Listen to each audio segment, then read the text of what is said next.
What is going on? What is going on, everybody? It's your boy, Julian Stoutt, licensed personal trainer, licensed PE teacher, world record, powerlifter, special education teacher, here to take the fear out of fitness, get you a mindset, encourage accountability, and nutrition.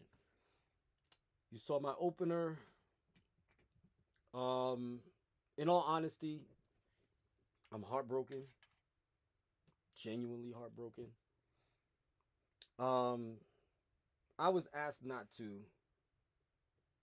you know, put it out in the universe per se, and I really wasn't going to. I didn't actually.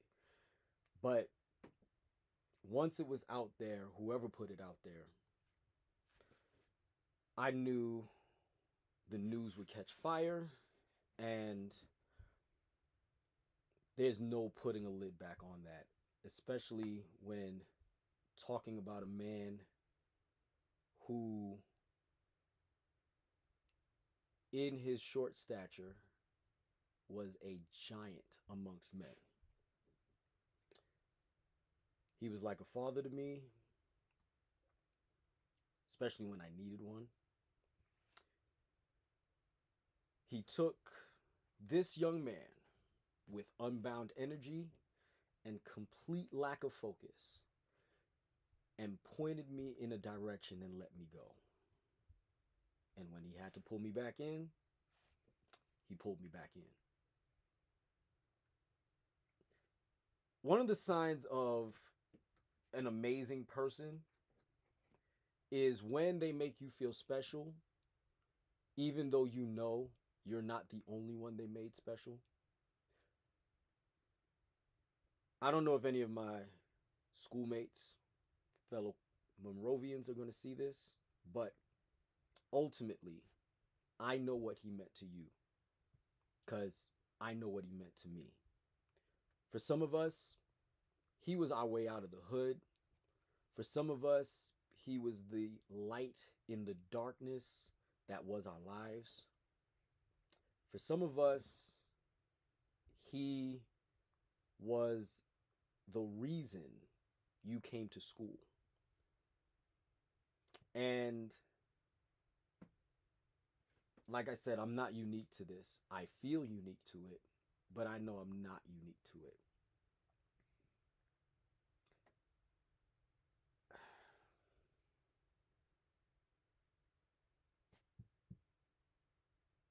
I promised myself I wasn't going to do this. But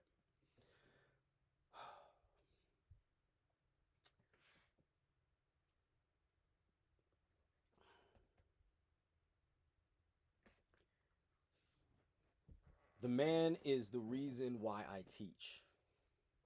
Legitimately. He is the focus on how I go about my everyday. I focus on the needs of my kids, and then I teach them something. And hopefully something will stick.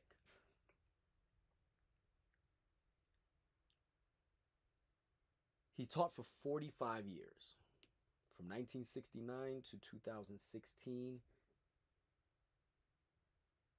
He is the reason why I am educated in health and fitness, because he put me on a path of teaching about HIV and AIDS. The man is absolutely 100% phenomenal. He was teaching since the age of 20, actually 19 going on 20. And he will never be duplicated, only imitated. And I'm hoping I am the Kobe Bryant to his Michael Jordan. Until I see you again.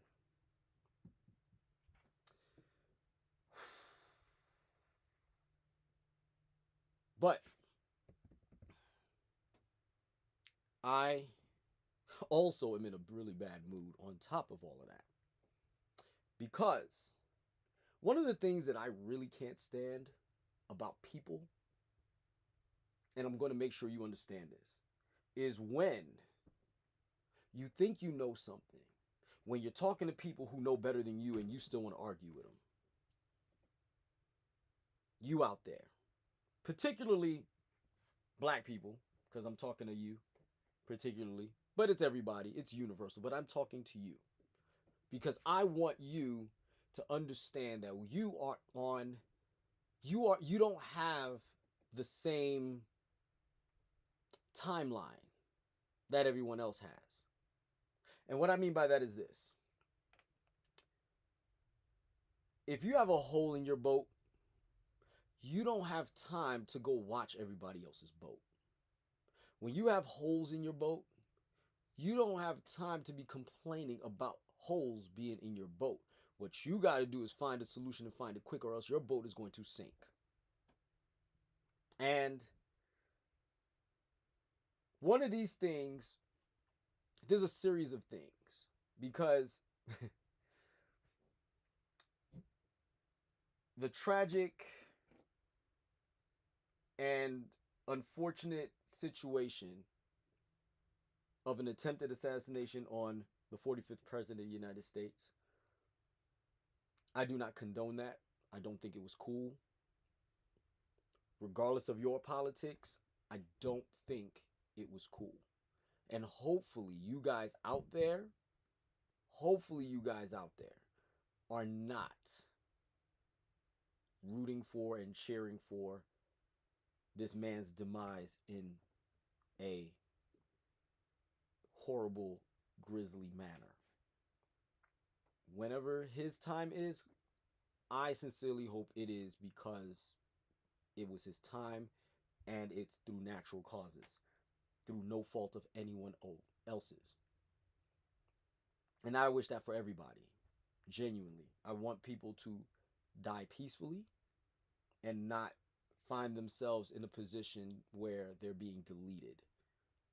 So, with that being said, some of you know the details. He was the would-be assassin was approximately 148 yards away. And somebody had the nerve to get on social media and tell us how difficult it is to hit a 150-yard target. Well, I got news for you.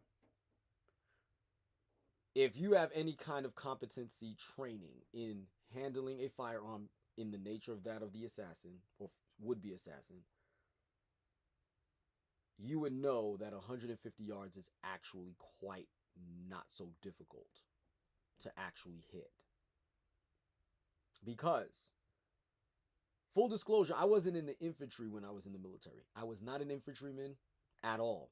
I wasn't some badass ranger or special forces person. Not at all.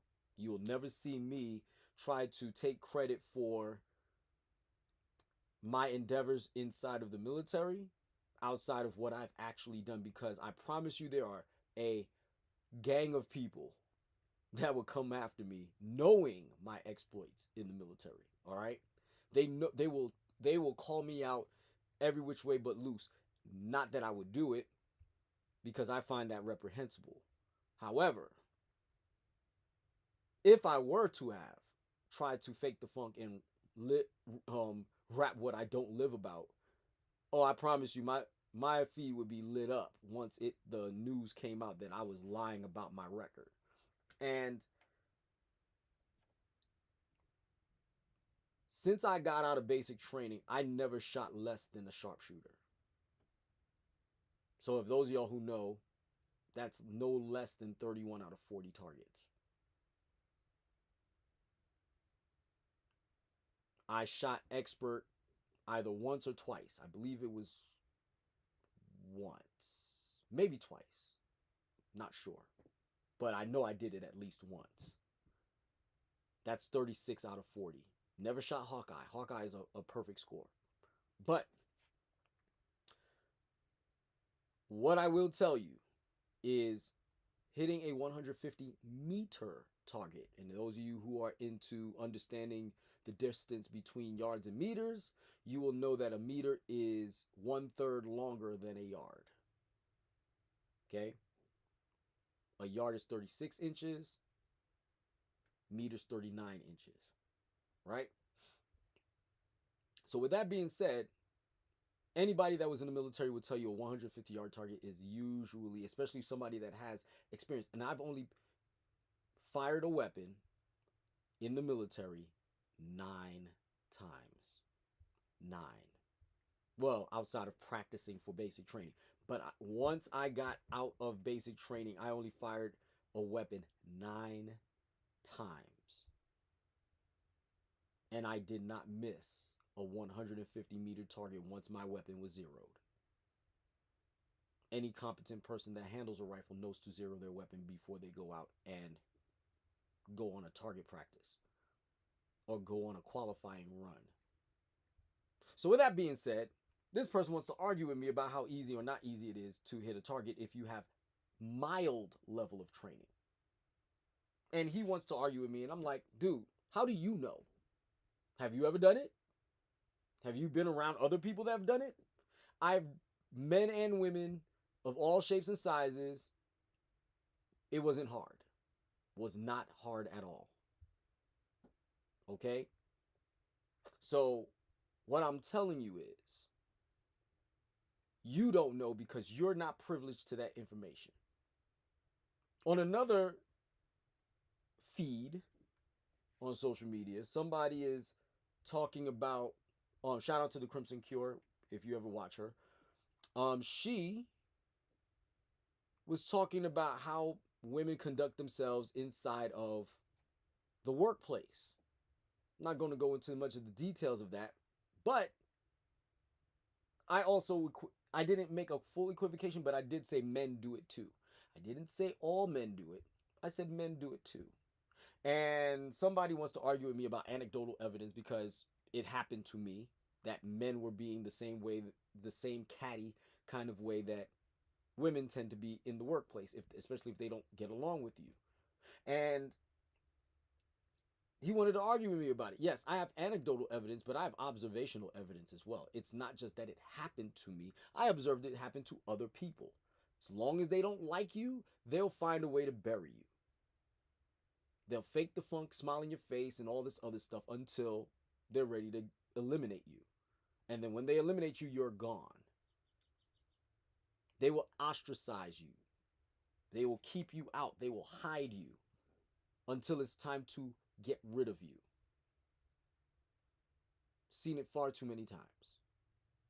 And experienced it quite a few times.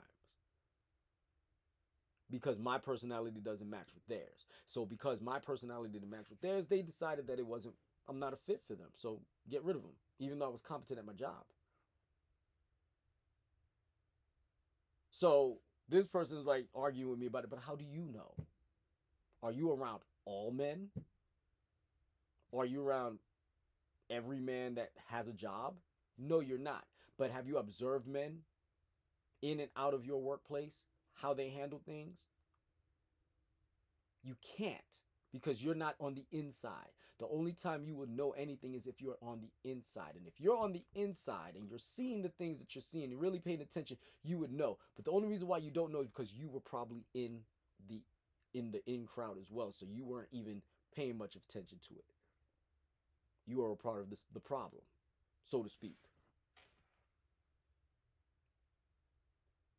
Another one was talking to someone the other day, and they wanted to make assumptions about how somebody else is conducting their lives. And I tried to remind them that that's not how things work. You cannot do that. That is not cool. Because you're making assumptions about how somebody conducts their life, and you're not there as they're living their life.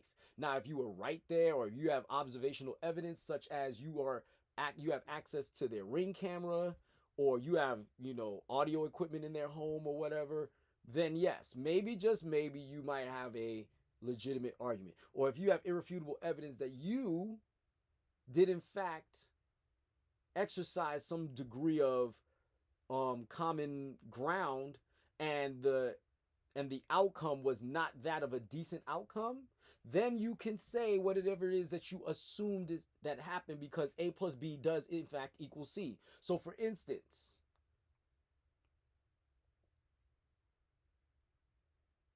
If I call you, you pick up, and you answer the phone and I say, I need you, come get me. And then you turn around and say, I'm coming. And then you never show up.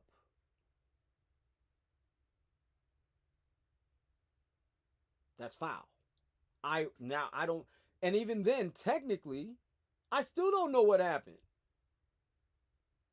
Something bad might have happened. You might have gotten in a really bad traffic jam because somebody got into a really bad traffic accident and I'm standing out in the lurch waiting.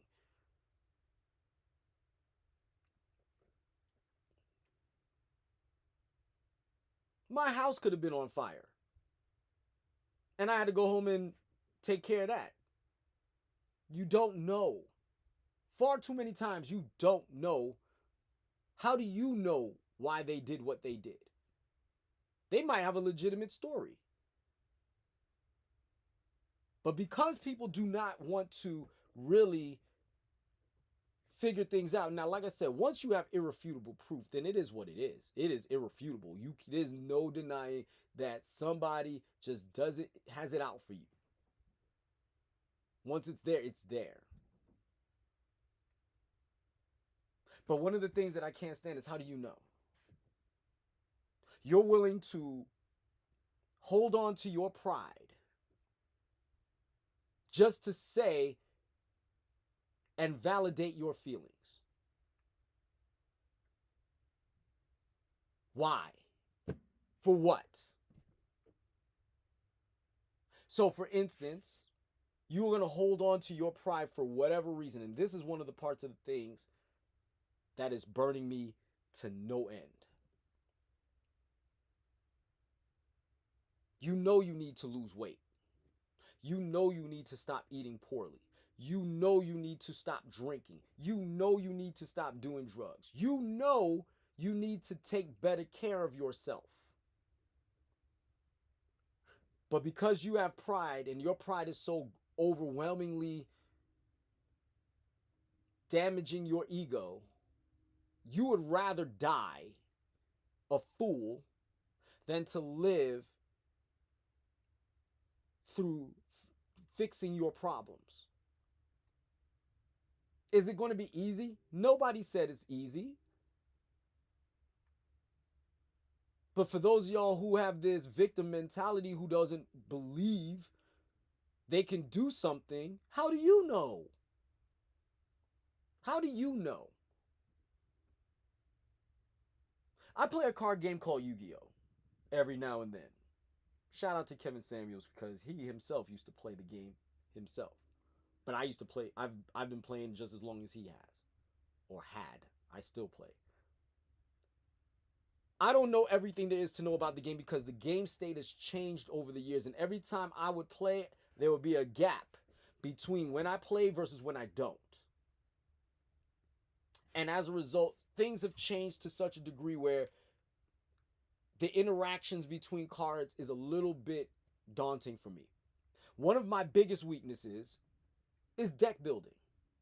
Creating a deck that is as consistent as it humanly can, and while being able to actively counteract my opponent's strategies and therefore possibly win the tournament or win the round and win the match, win the duel.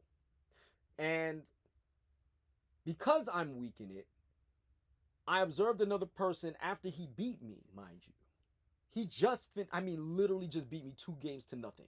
Best 2 out of 3. Beat me 2 games to nothing. I can see he's far skilled than I am. But also, after the game was over, he wanted to playtest a deck that he was building, or that he's running. And the irony of it all is it's the same exact deck I was building. So he started running through things and going through combos, and I'm paying attention to it at all. And I'm watching him just go through it and go through it. And there was nothing I could do to stop him. Okay?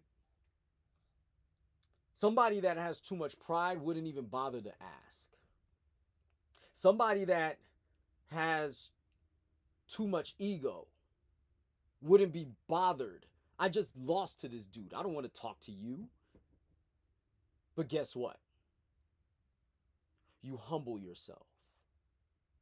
You humble yourself and you expose your vulnerable self so that way you can get stronger. Sure, there's individuals there that are trying to get in and try to hit you in your vulnerable places and try to burst what little ego you do possess. Everybody has an ego, but the truth of the matter is that how far will your ego take you? So once that's the case, now what?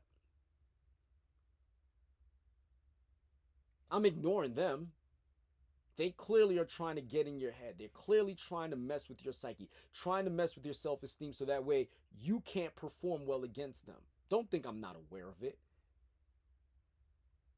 But the other individual that just beat me, he was humble in his win, number one. He was humble in his win. He knew he won. He knew the game was over. He knew he had me locked up. There was nothing I was going to be able to do to get around what he had going on. But then after that, he was gracious in victory, and I knew I was outclassed.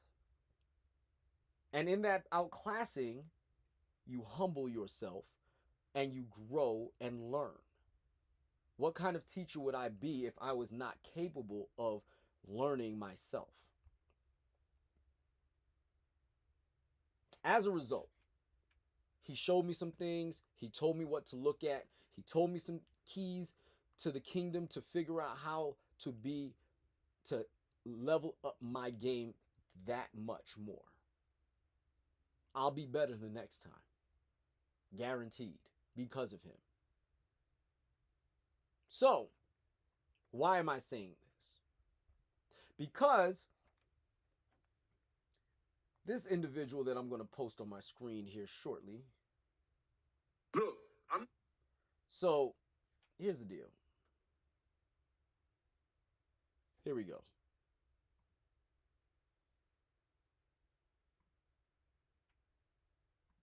I keep telling every bitch that I mess with that I got STDs.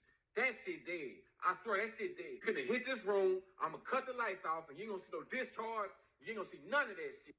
Look, I'm not gonna keep telling every bitch that I mess with that I got STDs. That shit dead. I swear that shit dead. Gonna hit this room, I'ma cut the lights off, and you ain't gonna see no discharge. You ain't gonna see none of that shit. Okay. So, this idiot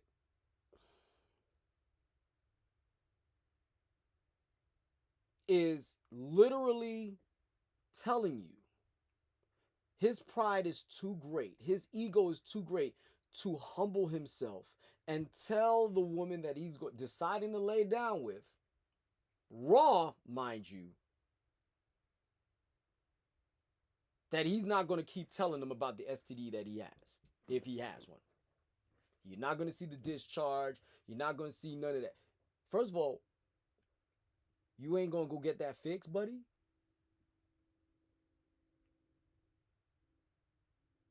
As I've memorialized the man that made me responsible for being a teacher and also put me on the game of teaching about STDs, HIV, and AIDS, you mean to tell me that you gonna just run up in chicks raw knowing you're about to burn them? You're foul. You're disgusting. You're horrible. Whoever you are. But here's the comedy of it all. It's not even just him. It's the comments. Let's go check out these comments real quick. You just told the whole world. Very smart. I'm pretty sure most females would run when they get a glimpse of that gap. Lying through his teeth all his life and it shows. So they're clowning him because he's missing teeth, right? So let me turn around and show you what I said up here up top. Y'all would have messed with him before this video, missing teeth and all. If his Riz was on 10 and he flashed some cash and a lot of these women would let him smash. Dollar to donuts. Want to know how I know? How do you know? Because My uncle, God rest his soul, was missing some teeth. And I swear to Almighty God, anybody that watches my channel, I have family members that watch my channel, dollars to donuts, promise you, will tell you my uncle would riz any female he ran into. Teeth missing and all. Okay? I watched that man get out of a ticket with a female cop with my own two eyes. How many men can say they could talk themselves out of a ticket? Legitimately. By flirting with a cop. Not too many. My uncle's Riz was on 10. Okay? And when I say Riz, charisma, for those of y'all who don't know what Riz stands for, if y'all are, too young to know too old to know what Riz stands for. When you're around kids, you get all this information. But anyway, what in the Center of Disease Control is wrong with him? Missing teeth is the first clue. Bull! Y'all are lying. I've seen the biggest of drug dealers turn around with missing teeth, pulling the hottest girls on the block. Say I'm lying. Say I'm lying.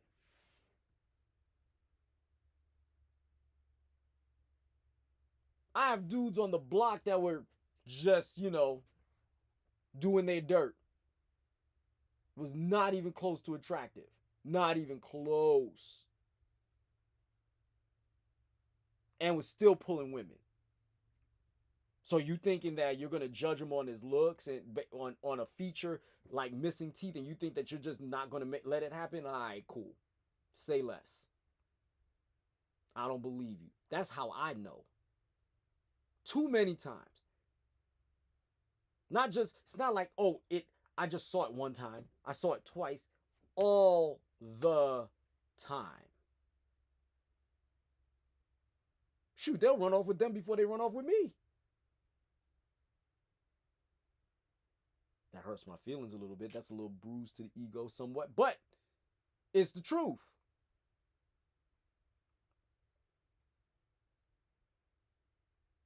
Guess that's why he made this post. He's not telling you anymore. But my thing is why is your ego so grandiose? Why is your pride holding you down so much that you don't want to humbly tell a woman that, hey, it may not be what you think it is.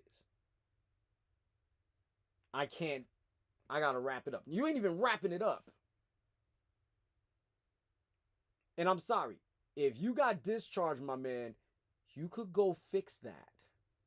How about going to your health department, your local health department, and letting them know, hey, I think I might have an STD.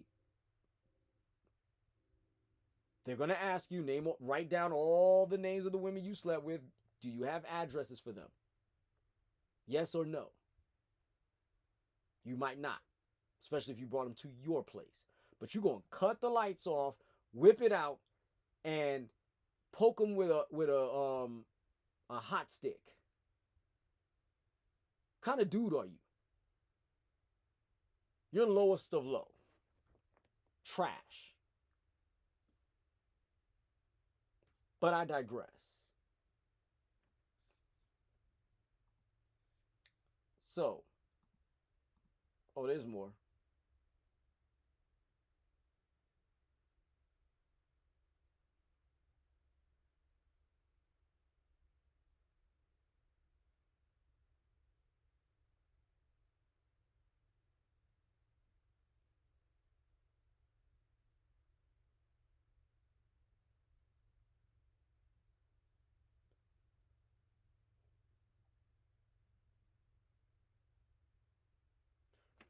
We get too caught up. We get way too caught up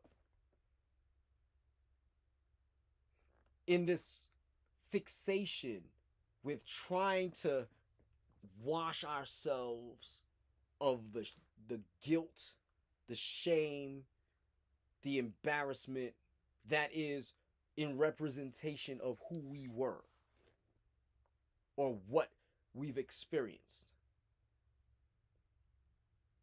You get wrapped up in it.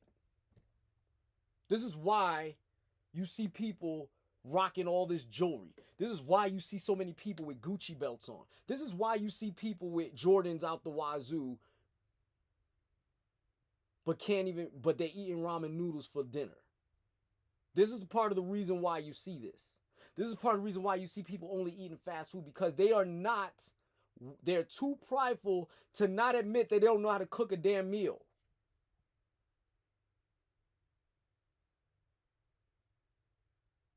They're too pride. This is why people want to try to guilt you into some nonsense called fat shaming, when that's not what's happening. Now, don't get me wrong.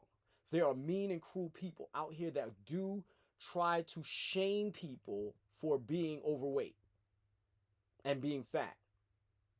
But make no mistake about it. If you tell somebody you need to lose weight because you're going to die early, all of a sudden it's fat shaming. That's bullcrap. How do you know it's fat shaming?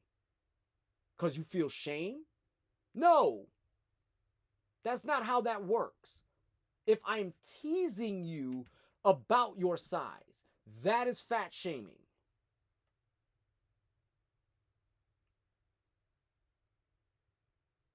If I'm watching you pump a gallon of grease down your throat, figuratively and literally, a gallon of grease down your throat, knowing it's going to kill you, it is contributing mightily to the cause of your death. Because I said something to you about it, I'm shaming you?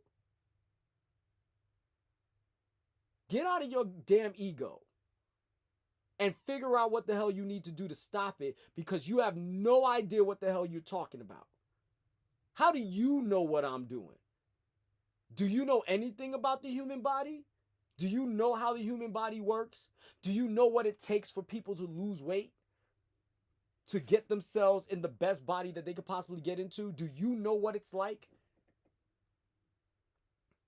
Do you know what it's like to really be made fun of your size? I do.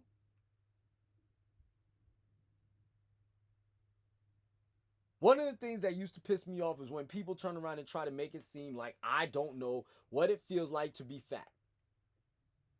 I do know what it's like to be fat, because I wasn't fat. Well, actually, I was obese at one point. Nah, I wasn't obese. I was close, borderline. It's about 25% body fat. It was close. But I did that on purpose.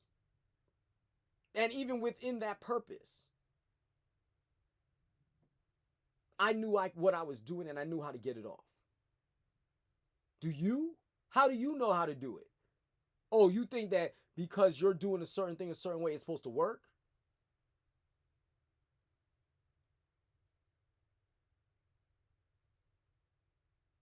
Can't stand it when people who have no idea what it is that they're doing wants to argue with me and people like me about how they're going to go about doing it. Do you argue with a doctor when they tell you you need to get your gallbladder out? Do you argue with them on how you're going to take it out, or do you just let them take it out?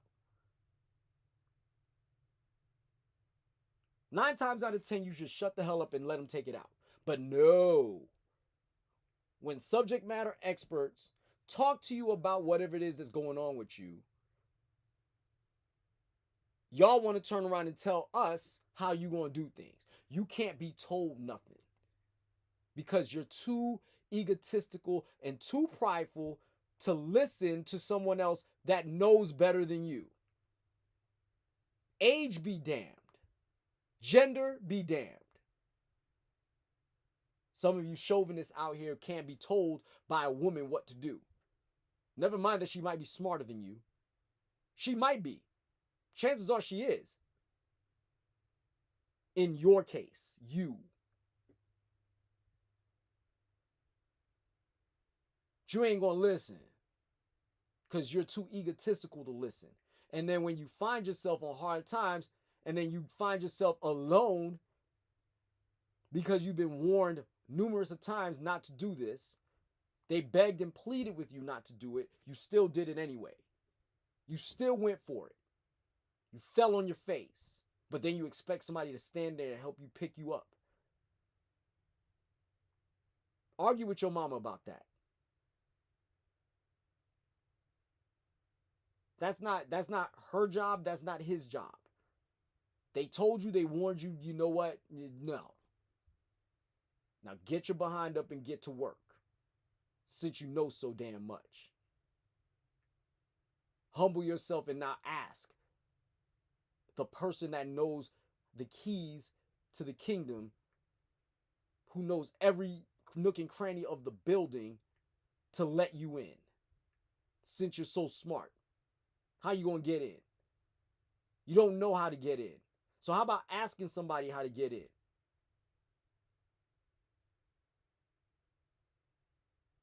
You're too prideful to even try to get in because you don't want to admit that you were wrong.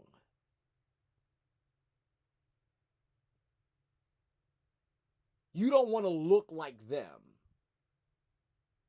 Because all it will do is when you realize just how happy you are now that you've achieved this new level of fitness, you don't want to admit it to nobody. Or you wouldn't want to admit it. So you know what? I'll just stay fat. I'll stay unhealthy. I'll eat all the garbage that I want to eat because I want to. And ain't nobody can stop me. You can't make me. You ain't my daddy. And shoot, my daddy can't even make me. I'm a grown ass man. Or woman in your cases too. I do what I want. Cool. Suffer the consequences. Captain Ego. Hit that brick wall. In the same damn spot. The same brick. Every damn time. Keep hitting it. Keep leaving your blood stain on that wall. With a speed not the size of Texas. On your forehead. Since you know so much. How do you know? Have you spent countless hours reading and studying about the human body?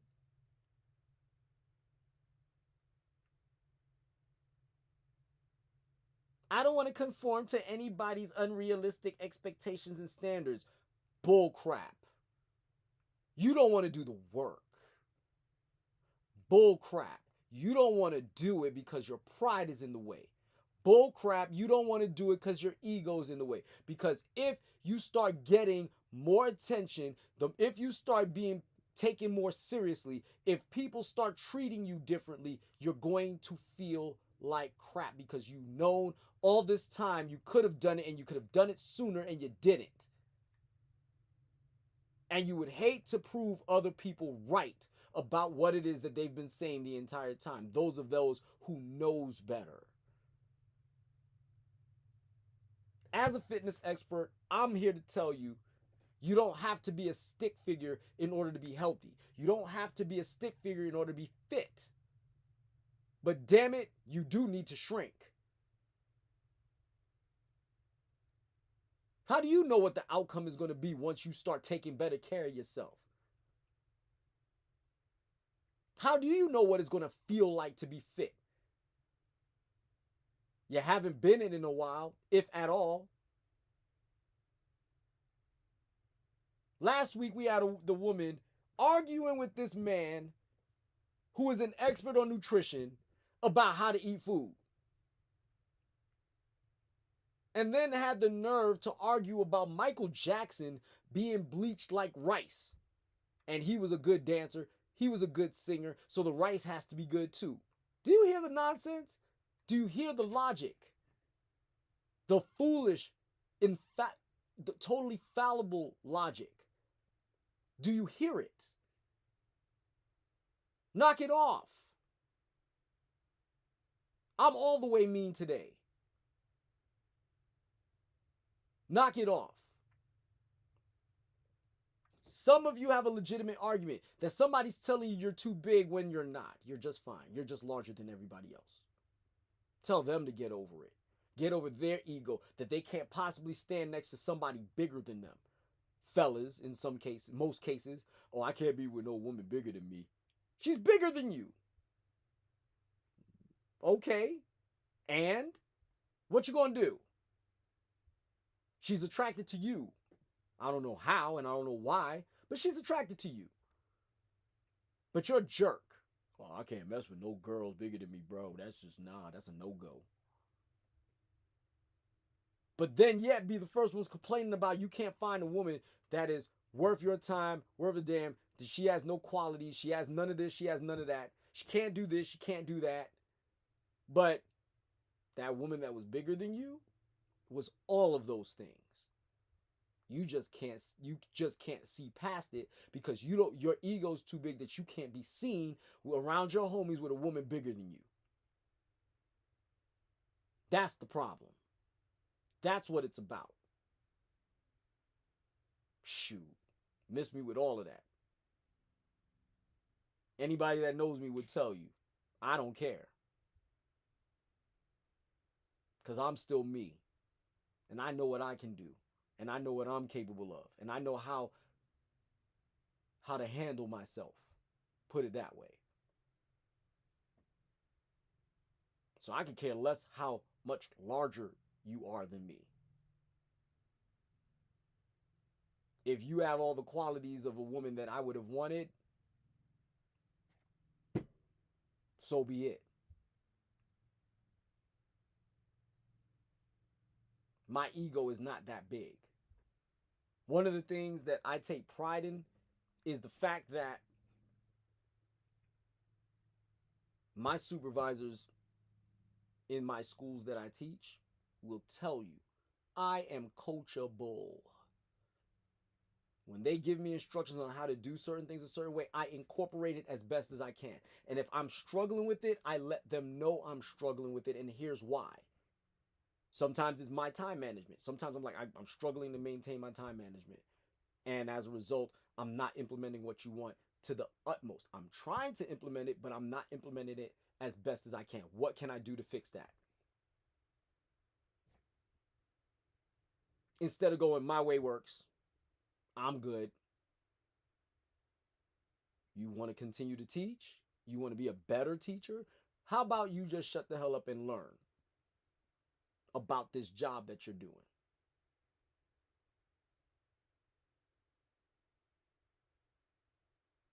Shout out to Stevie Stone, rapper extraordinaire.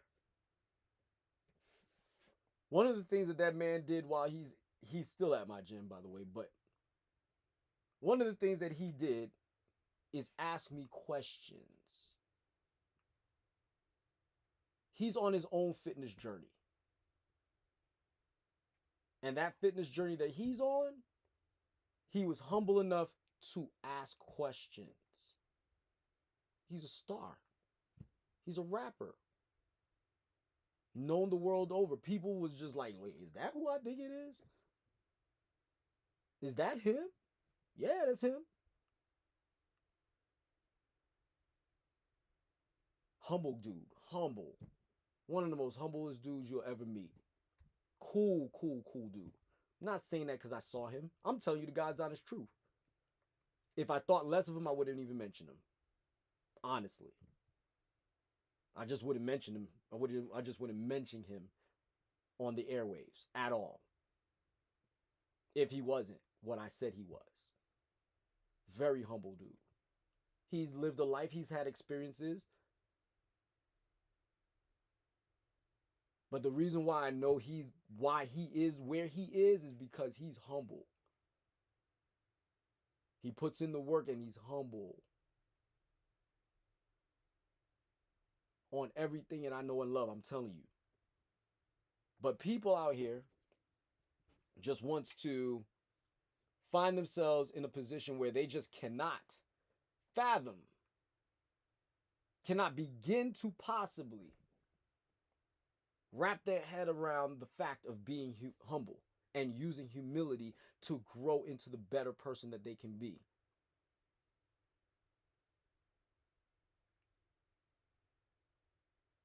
Nobody's perfect.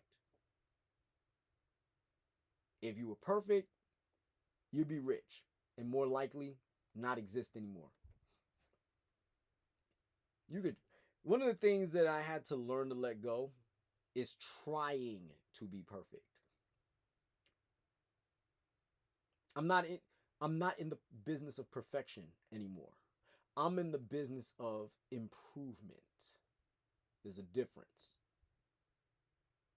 I'm in the business of improvement. All my life, I used to try to say the words the exact way you're supposed to say it. Whether even down to even slang, even when slang is not proper English, when I decided that in order for me to gain assimilation with my classmates, I learned how to say things properly, even when it was improper. I learned how to say it properly. And I tried to live my life under this pressure of perfection all the way into my mid-20s, my late 20s, actually.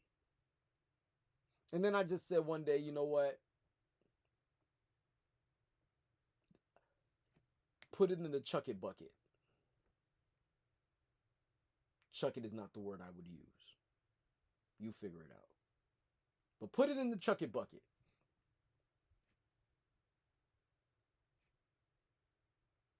Now, I strive to improve. I strive to gain as much and maintain as much information as I humanly can. And then from there, wherever I'm falling short, I will seek improvement on how to grow and be better. That's the time I'm on.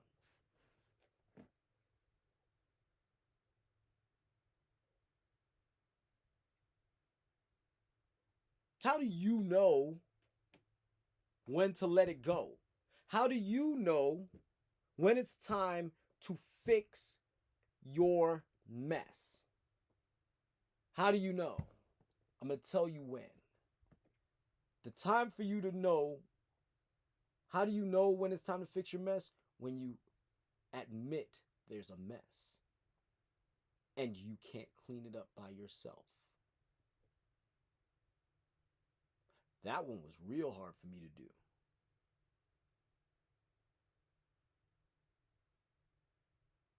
Because when you have been given a level of expectations, or you begin a series of expectations that excellence is what you're striving for, mistakes cannot be made. When you're living a life of high stakes almost every day, you can't afford to make mistakes. You might get jumped. You might get beat up. You might get embarrassed. You might get your behind whooped. And that's at home too.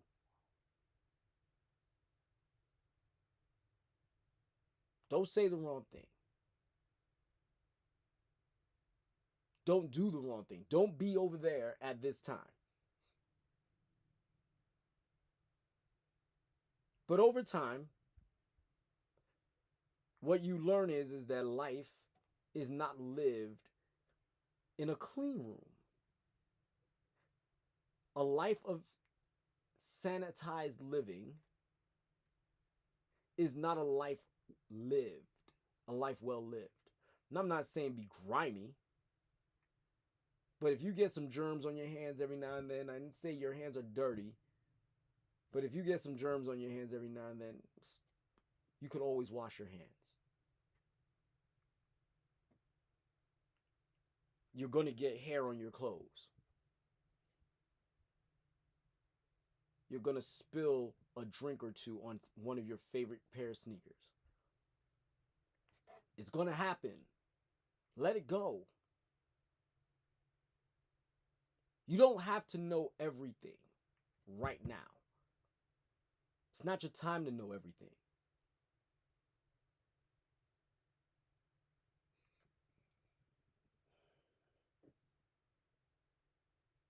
It's not your time to be on top. You want to be the star of the show. You don't even know how to stand on your spot. But you want to be the one that makes $1 million an episode. You don't remember your lines. But you think that because of how you look, you deserve what Seinfeld gets. People, talk about how grimy it was for Larry David and Seinfeld to make the lion's share of the money from the show. As if they know why Larry David and Seinfeld gets the lion's share of the show, because his name's on it. You think that's the only reason why? How do you know? You don't know. When the truth is him and Larry David wrote the damn show. And then one of them performed in it. Not only did he write stand-up for it, but he wrote the show off the premise of the stand-up of that particular episode. And then on top of that, each episode built on itself like a stand-up joke.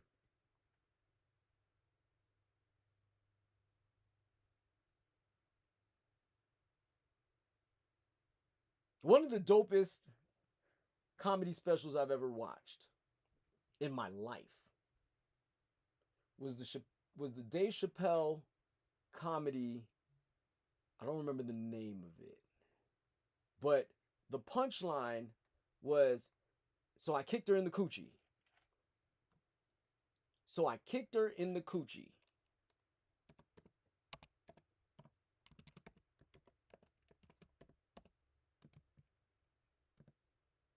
So he turned around and he said, I write my jokes backwards. I start with the punchline and then I write the jokes backwards. And he said, are you ready? I write these jokes so dope that you don't even see the punchline coming, even though I'm going to tell you what the punchline is. And then he said it. So I kicked her in the coochie. That's the punchline. And he went through this whole thing, blah, blah, blah, blah, blah, blah, yacky, smacky, smacky, and then literally ended on, so I kicked her in the coochie and you didn't even see it coming. You really did not see it coming. Then he went on to tell other jokes and all these other jokes and get down to the nitty gritty about how he felt about these particular current events. And then ended the entire show with, so I kicked her in the coochie. Do you know what level of brilliance you got to be at to do something like that? But do you think Dave Chappelle just walked in like that? Do you not think that he was around other comedians who wrote and he learned how to build a joke, how to write a joke, then how to deliver it? You don't think he studied it inside and out, upside, downside? You don't think that somebody else who was seeing his blind spots told him, hey man, you're not hitting your mark. You're taking too long to get to the punchline. Hey man, you rushed that joke. Hey man, the setup was a little too obvious.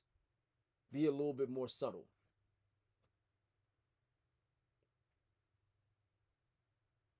Hey man, your jokes per minute is, you're only getting a laugh once every 5 minutes. You need to be getting laughs once every 25, 30 seconds.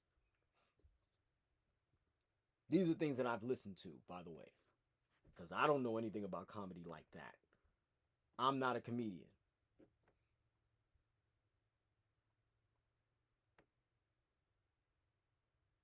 But you mean to tell me you handing out STDs like candy because you too busy holding on to your pride because you don't want to be embarrassed in the eyes of another woman and let them know, hey man, this ain't it. I might have given you something, or I might give you something. Or you know what? It's in remission. I'm working on it. I'm trying to shut this down. I know you want to, but we can't do it tonight. Can't do that. Because what you want is what you want. And you want to get this in and you want to get it in. But you giving people the business because of pride, because of ego. And black people, let me tell you something. Like I said, this happens to everybody, but I'm speaking to us because we're the ones with 3 holes in our boat. Everybody else got 1, maybe 2. 2 at the most. Some got 1. A lot of us don't have any. Our boat is going to sink if we don't change.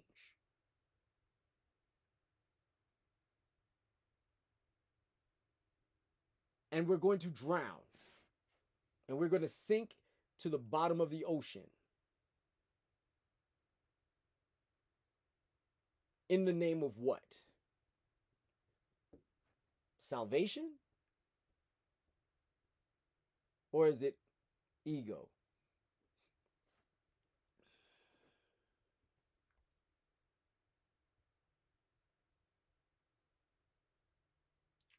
We're in a real bad state of affairs. And don't get me started on Sexy Red. Y'all still celebrating this numbskull. For what? For what? Because you want to emulate, you're happy that there's somebody out there emulating your foolishness.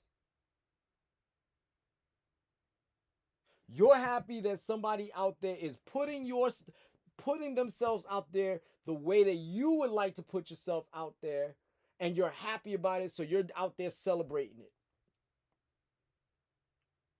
When you know there's no talent in there whatsoever. How do I know?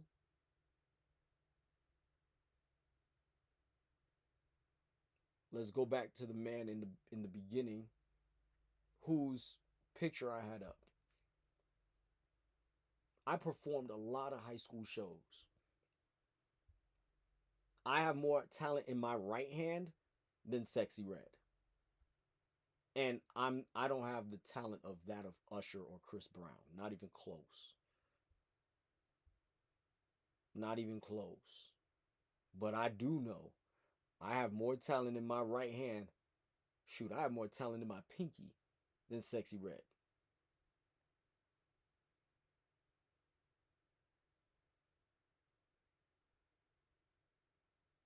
And I'm not going to debase or degrade myself or degrade the images of the collective people just to say I made $1. Not doing it. I haven't done it yet. I'm not going to start now. I'm 47 going on 48 and it ain't happened yet. I'm not doing it now. You got the whole game messed up if you think that.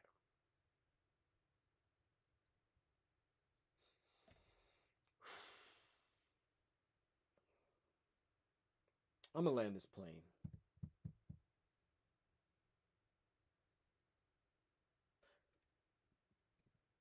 Far too many times, I see people fall victim to their own demise. Not because somebody else did it to them, but because a lot of people do it to themselves. Me included. You think I'm mistake free? Oh, Lord knows. My family knows. My friends know. I am not mistake free in life. As a matter of fact, for the very reason why I can teach you, for the very reason I can talk to you, is because I've made dozens of mistakes. But the difference between me and you is I've learned from mine. Can you say the same? How much improved is your life in relation to the day before?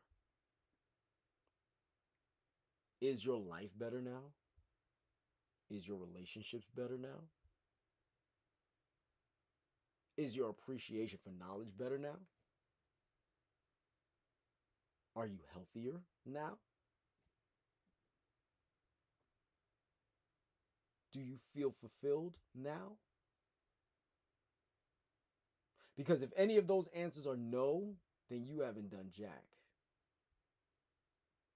And you don't know everything you think you know. So please do me a favor.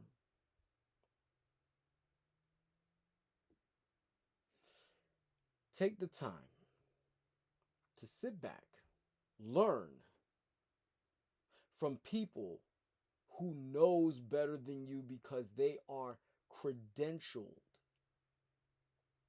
in their base of knowledge. Not just because they said they are, but they can prove they are. So do me a favor, click the like button. Do me a favor, go on and click the notification bell and the subscribe bell and click all notifications so that way you can get every bit of information I put out. Have a nice day. Be the best you.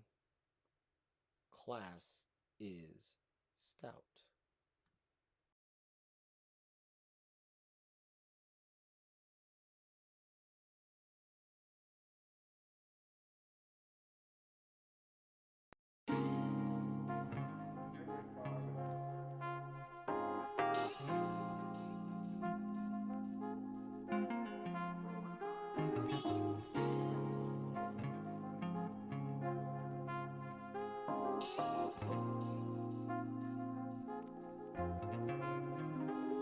Oh, by the way, there'll be no show this Saturday.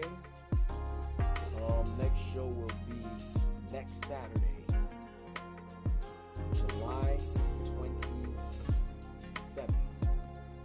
All right. I'll see y'all then. Peace, love, and chicken grease.